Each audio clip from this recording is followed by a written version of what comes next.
الحمد لله رب العالمين، والصلاة والسلام على سيد الأنبياء والمرسلين وعلى آله وأصحابه أجمعين، أما بعد. قال الله سبحانه وتعالى: أعوذ بالله من الشيطان الرجيم، بسم الله الرحمن الرحيم. إنا أعطيناك الكوثر فصل لربك وانحر إن شانئك هو الأبتر. صدق الله العظيم وصدق رسوله النبي الكريم، ونحن على ذلك لمن الشاهدين والشاكرين، والحمد لله رب العالمين. اللهم صل على محمد وعلى آل محمد كما صليت على إبراهيم وعلى آل إبراهيم إنك حميد مجيد. اللهم بارك على محمد وعلى آل محمد كما باركت على إبراهيم وعلى آل إبراهيم إنك حميد مجيد. رب اشرح لي صدري ويسر لي أمري واحلل عقدة من لساني يفقهوا قولي. محترم بزرگوں اور دوستو، اللہ رب العزت کا عظیم احسان ہے، فضل ہے، کرم ہے کہ اس نے ہمیں اور آپ کو اپنے پاک گھر مسجد میں آنے کی توفیق عطا فرمائی اور کچھ باتیں کہنے اور سننے کی توفیق عطا فرمائی. اللہ تبارک و تعالی ہمیں ان باتوں پر عمل کرنے کی توفیق عطا فرمائے. ابھی میں نے آپ حضرات کے سامنے قرآن مقدس کی بہت ہی بلکہ سب سے چھوٹی سورت تلاوت کی. اس سے پہلے یعنی رمضان المبارک سے پہلے متعدد سورتوں کا ترجمہ اور مختصر تشریح بیان کی جا چکی ہے. ابھی میں نے آپ حضرات کے سامنے جس سورت کی تلاوت کی اس سورت کا نام سورۃ الکوثر ہے. یہ قرآن مجید کی سب سے چھوٹی سورت جو اکثر مسلمانوں کو یاد ہوتی ہے اور ہم نمازوں میں بھی اس کو پڑھتے ہیں. اس مختصر سی اور چھوٹی سی سورت میں اللہ تبارک و تعالی نے نبی اکرم صلی اللہ علیہ وسلم کی عظمت کا بیان فرمایا ہے، اور اس صورت میں دو اہم پیغام بھی اللہ تبارک و تعالی نے ہمیں دیے.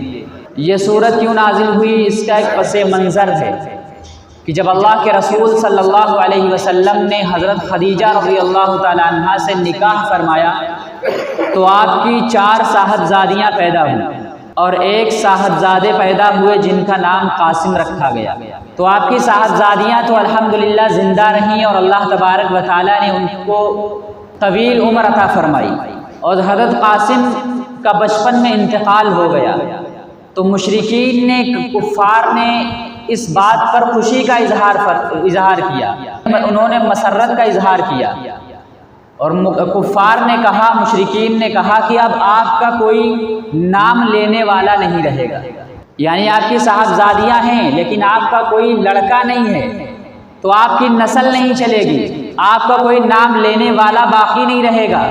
کیونکہ نسل لڑکوں سے چلتی ہے. اور جب آپ کا کوئی لڑکا نہیں ہے تو آپ کے دنیا سے جانے کے بعد آپ کا دین، آپ کا مذہب اور آپ کا جو مشن ہے، آپ کی جو تحریک ہے وہ خود بخود ختم ہو جائے گی اور مٹ جائے گی. تو کفار مشرکین نے اس پر خوشی کا اظہار کیا،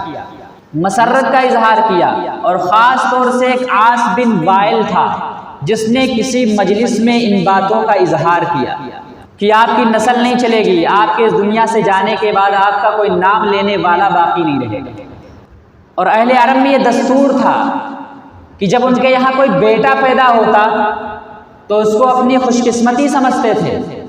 خوشی کا اظہار کرتے تھے، مسرت کا اظہار کرتے. اور جب لڑکی پیدا ہوتی تو وہ عار محسوس کرتے تھے، شرم محسوس کرتے تھے، اور باپ کا تو عالم یہ ہوتا کہ منہ چھپائے ہوئے پھرتا تھا، کہتا تھا کہ ہمارے یہاں لڑکی پیدا ہو گئی، اب ہم کیا کریں. اس لیے وہ لوگ لڑکیوں کو زندہ دفن کر دیا کرتے تھے. تو یہی ان کے یہاں رواج تھا، یہی حالات تھے. تو مشرکین نے، کفار نے، وہاں کے سرداروں نے کہا کہ آپ کا کوئی نام لینے والا نہیں رہے گا، آپ کی نسل نہیں چلے گی، آپ کے اس دنیا سے جانے کے بعد آپ کا دین مٹ جائے گا، دین اور اسلام ختم ہو جائے گا. چنانچہ ان سب باتوں کے جواب میں اللہ تبارک و تعالیٰ نے یہ سورت نازل فرمائی جو 3 آیتوں پر مشتمل ہے. حضرت انس رضی اللہ تعالیٰ عنہ فرماتے ہیں کہ ہم بیٹھے ہوئے تھے، نبی اکرم صلی اللہ علیہ وسلم تشریف فرما تھے کہ آپ کے اوپر وہ کیفیت طاری ہوئی جو وحی کے نازل ہونے کے وقت طاری ہوتی ہے. یعنی جب آپ کے اوپر قرآن کریم کی کوئی آیت یا سورت یا کوئی ٹکڑا نازل ہوتا ہے قرآن کریم کا تو ایک کیفیت آپ کے اوپر طاری ہوتی ہے. تو فرماتے ہیں کہ وہ کیفیت طاری ہوئی جو وحی کے نزول کے وقت آپ کے اوپر کیفیت طاری ہوتی ہے. اور جب آپ کے اوپر وحی نازل ہوتی تو مفسرین نے لکھا ہے کہ کئی طرح کی کیفیات تھیں جو آپ کے اوپر طاری ہوئی، لیکن جو عام کیفیت تھی وہ یہ تھی کہ آپ کے اوپر ایک غشی کی طرح ایک حالت طاری ہو جاتی، تو وہ کیفیت طاری ہوئی آپ صلی اللہ علیہ وسلم۔ جب یہ کیفیت دور ہو گئی تو آپ صلی اللہ علیہ وسلم نے تبسم فرمایا، آپ مسکرائے اور مسکرا کر صحابہ کرام کو دیکھا۔ صحابہ کرام نے پوچھا کہ یا رسول اللہ صلی اللہ علیہ وسلم آپ کیوں مسکرا رہے ہیں، آپ نے مسرت کا اظہار کیوں فرمایا؟ تو نبی اکرم صلی اللہ علیہ وسلم نے فرمایا کہ ابھی ابھی میرے اوپر ایک سورت نازل ہوئی ہے، یعنی سورہ کوثر نازل ہوئی ہے۔ پھر آپ نے صحابہ کرام کو یہ سورت پڑھ کر سنائی، انا اعطیناک الکوثر فصل لربک وانحر ان شانئک هو الابتر، جس میں اللہ تبارک و تعالی نے فرمایا کہ انا اعطیناک الکوثر، یقیناً اے نبی صلی اللہ علیہ وسلم ہم نے آپ کو کوثر عطا فرمائی ہے، فصلی لربک وانحر، تو لہٰذا آپ اپنے پروردگار کے لیے نمازیں پڑھتے رہیے اور قربانی کرتے رہیے۔ ان شانئک هو الابتر، اور آپ کا جو دشمن ہے وہی ابتر ہے، یعنی اسی کی نسل نہیں چلنے والی۔ تو اللہ تبارک و تعالی نے فرمایا کہ ہم نے آپ کو کوثر عطا فرمائی ہے۔ کوثر کس کو کہتے ہیں؟ کوثر کے معنی آتے ہیں خیر کثیر کے، کہ بہت ساری بھلائی، کہ ہم نے نبی صلی اللہ علیہ وسلم آپ کو بہت ساری بھلائیاں عطا فرمائی۔ ایک مرتبہ نبی اکرم صلی اللہ علیہ وسلم نے صحابہ کرام سے پوچھا اتدرون ما الکوثر، کہ تم جانتے ہو کوثر کیا ہے؟ پھر آپ نے خود اس کی تشریح فرما دی کہ کوثر جنت کی ایک نہر کا نام ہے، کوثر جنت کی ایک نہر کا نام ہے، اور اسی سے ایک حوض نکلا ہے جو میدان محشر میں ہوگا، جس کا نام حوض کوثر ہے، وہ مجھے میدان محشر میں عطا کیا جائے گا۔ اور اس حوض کوثر پر اتنے پیالے رکھے ہوئے ہیں اور اتنے برتن پانی پینے کے رکھے ہوئے ہیں جیسے آسمان کے اوپر ستارے ہوتے ہیں، اور وہ اتنا خوبصورت حوض ہے کہ دنیا نے اتنا خوبصورت حوض دیکھا نہیں ہے، اور اس کا پانی اتنا صاف و شفاف ہے اور اتنا میٹھا ہے کہ دنیا والوں نے اس پانی کو، ویسا پانی کبھی پیا نہیں۔ تو یہ حوض کوثر اللہ تبارک و تعالیٰ مجھے میدان محشر میں عطا فرمائیں گے، اور میں مسلمانوں کو اس سے پانی پلا رہا ہوں۔ تو حوض کوثر اللہ کے رسول صلی اللہ علیہ وسلم کو میدان محشر میں عطا کیا جائے گا۔ جب نفسا نفسی کا عالم ہوگا، افراتفری کا عالم ہوگا، لوگ پریشان ہوں گے گرمی کی شدت سے، لوگوں کو پیاس لگی ہوگی،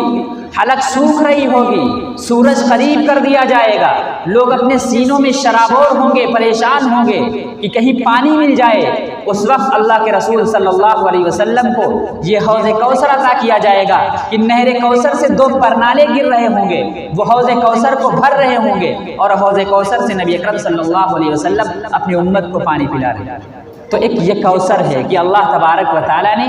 آپ کو بہت ساری بھلائیاں عطا فرمائی ہیں، اور ایک حوض کوثر ہے جو اللہ کے رسول صلی اللہ علیہ وسلم کو میدان محشر میں اللہ تبارک و تعالیٰ عطا فرمائیں گے، تو آپ اپنی امت کو اس سے پانی پلا دیں۔ تو اللہ تبارک و تعالیٰ نے فرمایا انا اعطیناک الکوثر، کہ ہم نے آپ کو کوثر عطا فرمائی ہے۔ ایک مرتبہ نبی اکرم صلی اللہ علیہ وسلم نے ارشاد فرمایا کہ حوض کوثر پر لوگ آ رہے ہوں گے پانی پینے کے لیے، لیکن کچھ لوگ ایسے ہوں گے جو پانی پینے کی شدت ان کو پریشان کر رہی ہوگی، اور وہ چاہیں گے کہ پانی مل جائے، چنانچہ وہ آئیں گے حوض کوثر کی طرف، تو فرشتے ان کو دھکا دے دیں گے، ان کو ہٹا دیں گے۔ نبی اکرم صلی اللہ علیہ وسلم فرمائیں گے کہ یہ تو میری امت کے لوگ ہیں، ان کو آنے دو۔ تو فرشتے فرمائیں گے انک لا تدری ما احدثوا بعدک، کہ آپ کو نہیں معلوم کہ آپ کے دنیا سے چلے جانے کے بعد ان لوگوں نے دین کے اندر کیا کیا نئی باتیں ایجاد کر دی تھی۔ آپ کے اس دنیا سے جانے کے بعد ان لوگوں نے کفر اختیار کر لیا تھا، نفاق میں مبتلا ہو گئے تھے، چنانچہ فرشتے ان کو ہٹا دیں گے اور وہ پانی سے محروم ہو جائیں گے اس عالم میں کہ لوگ نفسا نفسی کے عالم میں ہوں گے، لوگ پریشان ہوں گے۔ نبی اکرم صلی اللہ علیہ وسلم نے فرمایا کہ جو ایک مرتبہ اس حوض کوثر کا پانی پی لے گا پھر اس کو جنت میں داخل ہونے تک کبھی پیاس نہیں آتی۔ تو اللہ تبارک و تعالیٰ ایسے معاملے سے ہم سب کی حفاظت فرمائے، اور نبی اکرم صلی اللہ علیہ وسلم کے ہاتھوں سے ہمیں حوض کوثر کا پانی پینے کی توفیق عطا فرمائے۔ تو اللہ کے نبی اللہ کے رسول صلی اللہ علیہ وسلم کو یہ بتلا دیا گیا کہ اللہ تبارک و تعالیٰ نے آپ کو حوض کوثر عطا فرمائی ہے، اور حوض کوثر عطا فرمانا یہ اس بات کی دلیل ہے کہ آپ کے ماننے والے ہمیشہ رہیں گے، کہ آپ جب حوض کوثر پر ہوں گے تو آپ کے متبعین کا اور آپ کے ماننے والوں کا ریلا چلے گا، اور آپ کے ماننے والے اتنے ہوں گے، اتنی کثرت سے ہوں گے کہ کسی نبی اور کسی پیغمبر کے اتنے ماننے والے پیدا نہیں، تو آپ کی ہم نسل اس طرح چلائیں۔ آگے اللہ تبارک و تعالیٰ نے فرمایا فَصَلِّ لِرَبِّكَ وَانْحَرْ، کہ اللہ نے آپ کو جب حوض کوثر عطا فرمایا ہے تو آپ اس کے شکرانے میں اللہ کے لیے نمازیں ادا کریے اور اللہ کے لیے قربانی کریے۔ نماز عبادات میں سب سے اہم چیز ہے، اس لیے اللہ تبارک و تعالیٰ نے فرمایا کہ آپ نمازیں ادا فرمائیے اور قربانی ادا کریے، کیونکہ اس ماحول میں اس وقت جو مشرکین تھے، کفار تھے، وہ بتوں کے لیے قربانی کیا کرتے تھے، بتوں کو خوش کرنے کے لیے جانور ذبح کیا کرتے تھے۔ تو اللہ تبارک و تعالیٰ نے فرمایا کہ نماز ادا کریے اس کے شکرانے میں کہ اللہ تبارک و تعالیٰ نے آپ کو کوثر عطا فرمائی ہے، اور آپ قربانی کریے تاکہ وہ بات، وہ رسم، وہ رواج جو چل رہا ہے کہ یہ بتوں کے نام پر قربانیاں کرتے ہیں، تو آپ صحیح طریقہ رائج فرمائیے، اللہ کے لیے قربانی کریے۔ اسی کو اللہ تبارک و تعالیٰ نے فرمایا ان صلاتی و نسکی و محیای و مماتی للہ رب العالمین، کہ میری نماز اللہ کے لیے، میری قربانی اللہ کے لیے، میرا جینا اور میرا مرنا سب اللہ رب العالمین کے لیے۔ تو یہاں پر دو باتیں پتہ چلی، دو پیغام اس صورت کے اندر، اس آیت کے اندر دیے گئے ہیں کہ اگر اللہ تبارک و تعالیٰ نے کسی نعمت سے تم کو نوازا ہے تو اللہ کا شکر ادا کرنا چاہیے، اور شکر صرف زبان سے نہ ہو بلکہ اس کو عمل سے ادا کیا جائے۔ تو اللہ تبارک و تعالیٰ نے فرمایا کہ آپ شکرانے میں نماز پڑھیے، یعنی عمل کے ذریعے اللہ کا شکر ادا کریے۔ اور ایک جو دوسرا پیغام ہے وہ یہ ہے کہ اگر ہم کوئی بھلائی کا کام کریں، کوئی اچھائی کا کام کریں تو اخلاص کے ساتھ کریں، اس میں کوئی دکھاوا نہیں ہونا چاہیے، اس میں ریاکاری اور شہرت نہیں ہونا چاہیے، کہ آپ کام بھی کریں اللہ کے لیے، اچھا کام بھی کر رہے ہیں، نمازیں بھی پڑھ رہے ہیں، لیکن اس میں دکھلاوا آ گیا، اس میں ریاکاری آ گئی، اس میں شہرت کی نیت آ گئی کہ لوگ تعریف کریں گے، تو یہ کام کرنا آپ کے لیے بیکار ہو جائے گا، نہ آپ کو اجر ملے گا، نہ اللہ تبارک و تعالیٰ خوش ہوگا۔ تو دو پیغام دیے گئے ہیں کہ اللہ اگر کوئی کسی نعمت سے تم کو نوازتا ہے تو عملاً اس کا شکر ادا کرو، کہ نماز پڑھو۔ جب کوئی نعمت ہمیں حاصل ہوتی ہے تو ہم کہتے ہیں کہ شکرانے میں 2 رکعت نفل پڑھ لو، تو ہمیں چاہیے کہ اللہ تبارک و تعالیٰ جب کسی نعمت سے ہم کو نوازے تو ہم نفل کے ذریعے اللہ تبارک و تعالیٰ کا شکر ادا کریں، اور جب ہم کوئی اچھا کام کریں تو اس میں اللہ تبارک و تعالیٰ کی رضا مقصود ہو، اللہ تبارک و تعالیٰ کی خوشنودی مقصود ہو، ریاکاری اور دکھلاوا مقصود نہ ہو۔ اور آگے اللہ تبارک و تعالیٰ نے فرمایا ان شانئک ھو الابتر، کہ آپ ان کی باتوں پر توجہ مت دیجیے جو کفار مشرکین کہہ رہے ہیں، ان کی طرف توجہ مت دیجیے۔ ان شانئک ھو الابتر، آپ کا دشمن ہی ایسا ہوگا کہ اسی کی نسل نہیں چلے گی۔ چنانچہ اللہ تبارک و تعالیٰ نے آپ کی نسل بیٹیوں کے ذریعے سے چلائی جو آج تک موجود ہے، اور روحانی نسل تو اتنی چلائی کہ کسی نبی کے ماننے والے اتنے نہیں۔ نبی اکرم صلی اللہ علیہ وسلم کا نام ہر وقت گونجتا رہتا ہے اس دنیا کے اندر، اس کائنات کے اندر۔ کوئی ایسا لمحہ نہیں ہے، کوئی ایسا وقت نہیں ہے جس لمحے میں، جس وقت میں اللہ اور اس کے رسول کا نام نہ لیا جاتا ہو۔ اس وقت بھی اللہ کا نام لیا جا رہا ہے، اس کے بعد بھی اللہ کا نام لیا جاتا رہا ہوگا۔ ہر وقت اذانیں ہوتی رہتی ہیں جس میں اشہد ان لا الہ الا اللہ و اشہد ان محمد رسول اللہ کی صدائیں بلند ہوتی رہتی ہیں، یہ ترانہ بلند ہوتا رہتا ہے۔ ابھی بھی کہیں نہ کہیں کسی